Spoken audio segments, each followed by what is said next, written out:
The Rough Drafts podcast is sponsored by Unicorn.com, the world's premier esports betting site.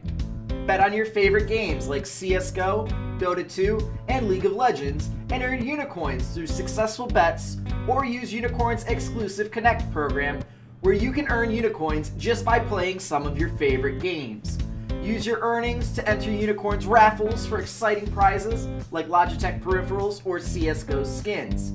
So join Chase and Walter and prove who really is the esports gambling expert. Unicorn.com. Log on today.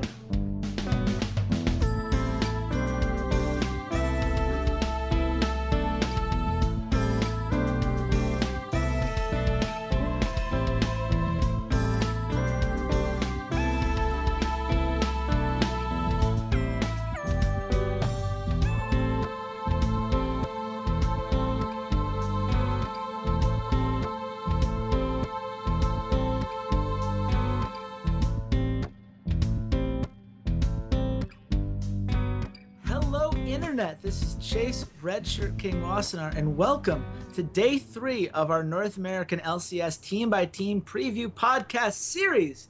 We're in Day 3, and I'm so excited because this is the first team that we're going to get to talk about in both North America and Europe, combined with a roster change. This is something we already know even before the roster lock has come in.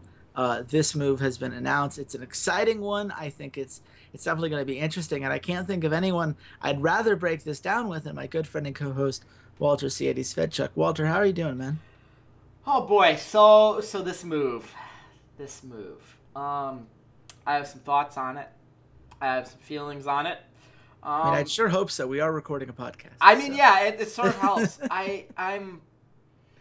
It's surprising. Like, I don't think people are going to expect this opinion from me, of all people, about Dardoch moving to CLG.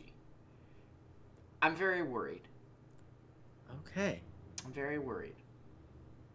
Well, let's talk about what CLG was worried about before we get quite into that. They were worried that their roster last split wasn't going to be capable of holding up as things go forward. They have Dardoch in the top lane, Huhi as the mid laner, Stixxay as the AD carry, Afrobu at support, and of course now Dardoch as the jungler instead of Xmithy, who had been the veteran presence and in at least, I guess, assistant shot caller to what Afrobu has been doing on that team. They also, for what it's worth, made some changes to their management.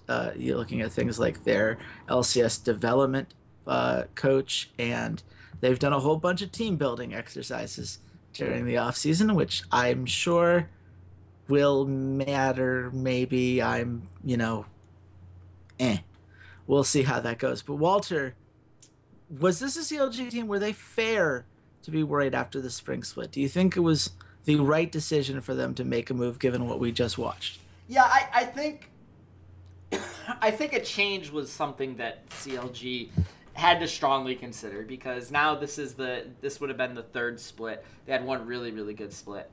They had one, mediocre split in the summer. They got to Worlds and they kind of washed out Worlds. And then there wasn't really any improvement in this split, except right towards the end, it finally started to look like some of the players were starting to mesh well together again. And then they kind of had that failure of a series against FlyQuest, Dardoch. But Xmithy, it seems like Xmithy is the...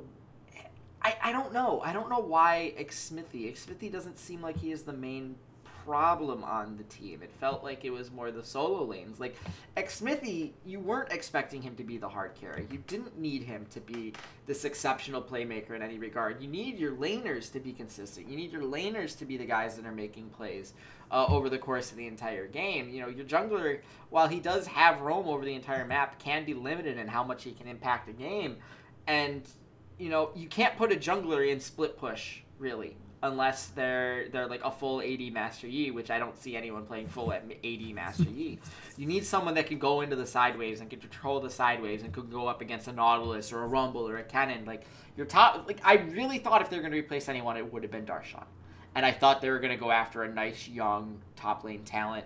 I thought maybe they could have gone after Lorlo if Lorlo was on the table and Team Liquid wanted to make some wholesale changes. We have no idea what's going on over there. that's kind of weird. They could have gone after someone like Licorice from E United, but E United with their signings of GBM and Dandy seem to be going all in on qualifying through the Challenger Series, so Licorice probably wasn't on the table. So just how I was looking at the landscape, it didn't seem likely that CLG were going to make changes, even though I thought they should. And then when this news comes, like Smithy for Dardoch, it seems like trying to fit a square peg in a round hole. Dardoch does not feel like the type of player CLG goes after normally. He doesn't feel like a CLG player, especially the current CLG. This feels like a roster movement, a roster change that would have come from Hotshot being in charge. That not looking at how he might fit into the team, not looking at, personalities are going to mesh, not looking at all these things. And sure, they're doing some team building exercises. They're trying to get everybody on the same page. They're having a boot camp. I trust Zix. He's probably one of the most well-prepared coaches in the West.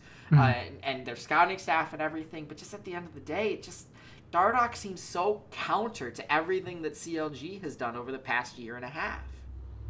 Yeah, well, let's make one thing clear. Xmithy was a guy that, in my opinion, was absolutely worth replacing if you're from Counter Logic Gaming. He led all junglers in deaths with 164 last split. Svenskeren was the second closest with 12 fewer in 3 more games. It wasn't particularly close. It was a really bad split from Xmithy. 2.4 KDA, only 63% kill participation. That makes him worse than anybody who played a significant number of games in the jungle. You can't have that. That is an absolute liability, and I totally understand why they felt uncomfortable continuing with him moving forward. It wasn't somebody who was showing any real promise coming out of that position. And while you can say, like, well, you need your split pushing because that's how CLG likes to play, you need your kind of lane control in that regard. Well, junglers help a lot in securing that lane control. Junglers can really dictate the pace of a lot of these early game decisions and get some of these snowballs going. And Xmithy simply wasn't doing that. He was not, at this point in time in his career, giving CLG what they needed for him. Now, we'll talk about him more when we get into Immortals later on in this preview series, but I want to talk about Dardoch. You talk about him not fitting in with this system. It seems like getting him is acknowledgement that the old system is not going to get them where CLG wants to be, and so they're trying to shake up the system.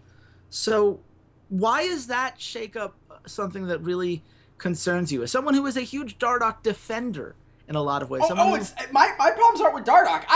If I had known Dardoch was on the market, like, I would have told TSM, screw going to MSI, go sign Dardoch, get him on your team, replace Svenskeren, and let's just go all in that way. Like, I love Dardoch. I think Dardoch is fantastic. Again, we had a video that came out from Immortals that seemed to paint him as kind of demanding, not the greatest of teammates. That sort of smell is starting to become a stink on him that I don't know what can be done to sort of get rid of it. Possibly team building exercises can help turn him into a more friendly teammate, someone that's not going to call you out on your BS or anything. But the problem is, like, the problem that he had on Immortals was that he was going in, he was making plays, he was doing these invades with the same issues that Svenskeren was, that his team wasn't pushed up and he had weaker laners, but he just did them better. He was more intelligent. He knew exactly when he could go in. He was setting up traps for enemy junglers. He was sort of baiting them to come into the river and fight him further away from their own teammates. Like, he was very smart in that sort of regard. I don't see the mid lane or the top lane for CLG pushing their lanes. They're not very strong laners. They can be exploited unless it's on a signature champion like Huni's Aurelion Sol. Aurelion Sol with Dardoch scares the ever-living bejesus out of me, because that could be one of the scariest combinations CLGs could ever put on the map. But that being said, the rest of Huni's champion pool is just It's not, he doesn't have a lot of lane dominance, champions that he's going to be able to push out lanes and going to be able to follow up on Dardoch. This just feels like this is going to be a lot of Dardoch is going to be making a lot of individual plays for himself and maybe trying to get teammates ahead like he was with Flame. Maybe this could be a resurgence for Darshan. I just don't see it. I think Darshan's just past his prime. but I don't see the rest of the team around him fitting him. So that's what I'm looking at. Like, CLG has to wholesale change their identity to fit Dardoch into their system, and I don't think they have the right players in the solo lanes to do that. I think Huni is a pole belter. Like, they're the same player, essentially. They have some deep champion pools. Granted, pole belter played very poorly last split, but, like, when pole belter was great, him and Dardoch would have matched very, very well. Huni, I don't think, reaches the same peak that someone like pole belter does. The same thing with Flame and Darshan. I think both of them are kind of past their prime, but Flame did show some moments where he was able to control his lane and was able to push out. It was really the bottom lane of Cody's Sun and Ale that weren't able to do it. So it seems like you're just swapping which side of the map, your lane that actually can push out and can actually have some backup for him, out of the top lane and into your bottom lane. And if the bottom lane is going to go more into hyper carries, we're going to see more Kog'Maw and stuff, you really can't have your support come out of that lane, or else if they're in a bad matchup, that Kog'Maw is never going to get any farm. So it just seems like a lot of things need to go really right, and you need to change players' play styles so dramatically to move Dardoch in and to be successful with this team. I'm just worried about it. Yeah, and I think those worries are fair. I think that if you were to look at, what champions do we feel confident with who he's playing, on a regular basis that work to his play style, it's Aurelion Sol. I think his Orianna is solid. I think his Echo has been pretty great. Echo. And we're done. And that's the unfortunate thing with him. And I understand that that's going to appear harsh, because certainly he plays so many more champions than that, and I give him credit for that. He is very adaptable to what this team needs. I think even Darshan, to a lesser extent, it seems like he's tried to do more for what the team is asking him to do. He hasn't necessarily relied as hard on his split pushing as he's done at certain other points in his career, because he understands that sometimes the team needs him to be something else. They should let him keep split pushing, but I mean, the guy played 13 games on Maokai. He's willing to be a team player. The ultimate problem comes in, where does Dardoch send that gold and those resources? Sticks. It has to be. And it's absolutely 6A. Yeah, and so is that enough? Is that something where, when you look at where this team ultimately ends up, is it enough to say this is a team who, at their best, has a very good AD carry in Stixxay, who is genuinely a strong player, should not be underestimated just how good he is at the AD carry position, and at least now a better chance to deal with some of the issues in their solo laners, because they do have that mechanical way to turn around a 2v2. Is that enough, or do you feel like they're still at least one move away? I think they're one move away. I think it's the top lane. I think they got... Like, Huni can work because he does have these moments where he absolutely clutches out, and he has some just fantastic games. Even not on his signature champions. He's had some really good Syndra games. He's had some really good Cassiopeia games, going back to the end of last summer when CLG made that little run to get in the playoffs and secure themselves enough circuit points to actually get through automatically. He had some good games on those champions. I think that can happen. I just don't see that out of Darshan anymore. Darshan had, what, maybe 1-2 games where he really stood out on the CLG roster. We're like, oh yeah, that's Darshan of old. Other than that, he's a mediocre top laner. He's the 5th, 6th best top laner in North America, and you need to have some more upside at one of these positions. I just don't think Darshan is that guy anymore. I don't think you can rely on him to be a playmaker. I don't think you can rely on him to teleport incorrectly every single time.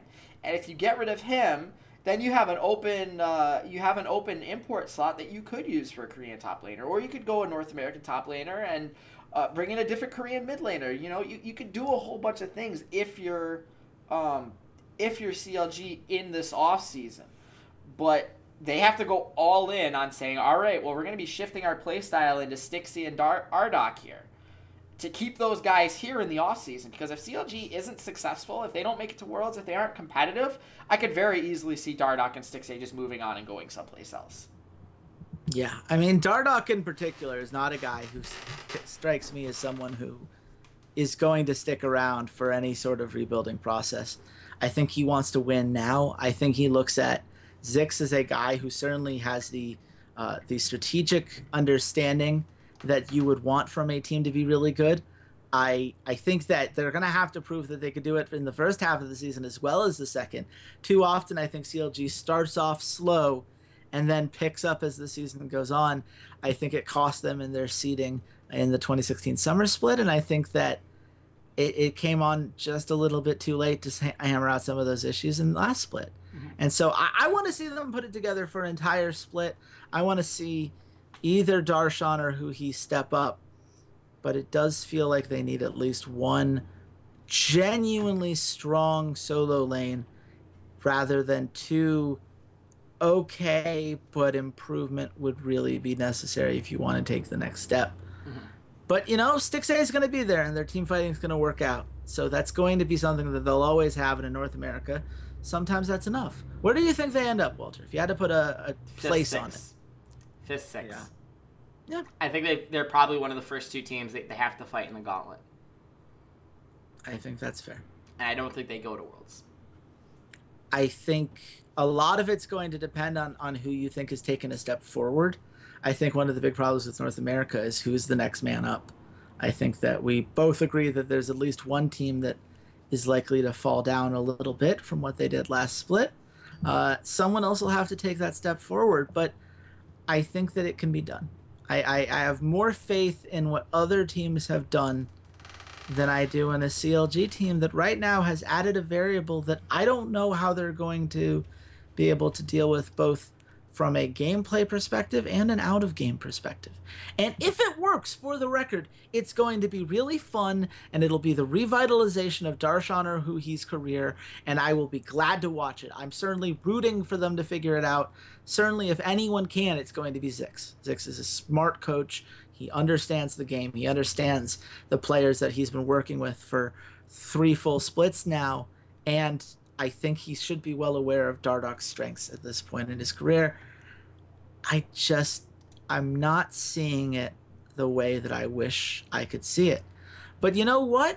Hopefully you guys wish to see more of these episodes. We've been putting out 3 so far. We did TSM and Cloud9 before this episode in North America. And in Europe, we've talked G2, Unicorns of Love, and H2K. So a lot of great content for you guys. You should definitely check all of those out.